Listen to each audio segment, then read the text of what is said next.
Sosok Jeffrey Gakoro nekat nyamar jadi TNI Al Gadungan di Monas, diduga menipu warga ratusan juta. Seorang pemuda nekat menyamar menjadi TNI Gadungan hingga ikut apel HUT ke-79 TNI di Monas, viral di media sosial. Pemuda itu diketahui bernama Jeffrey Gakoro yang berasal dari Nusa Tenggara Timur, NTT. Dalam video yang beredar, Jeffrey tampak mengenakan seragam lengkap TNI Angkatan Laut dengan pangkat Letnan II, Letda.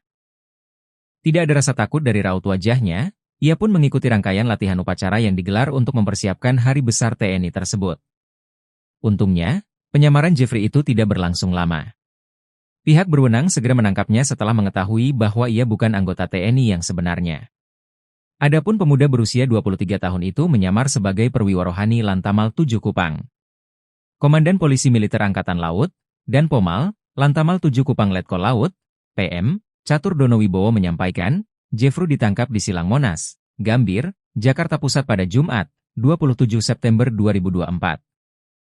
Ketika pelaksanaan rangkaian latihan gladi upacara HUT ke-79 TNI, ia tampak mengenakan pakaian dinas harian, PDH, TNI Al berpangkat Letda. Saat itu dia sedang berjalan di area Monas. Karena atribut yang dikenakan Jeffrey tak sesuai ketentuan, prajurit Puspom TNI mendatanginya dan memeriksa pelaku.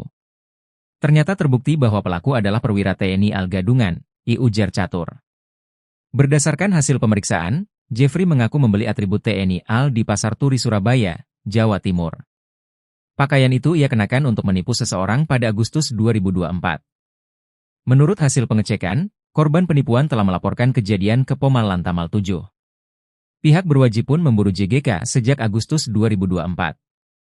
Namun pelaku terus berpindah-pindah tempat dari Bali, Surabaya, Malang, hingga akhirnya tertangkap di Jakarta, ungkap Catur.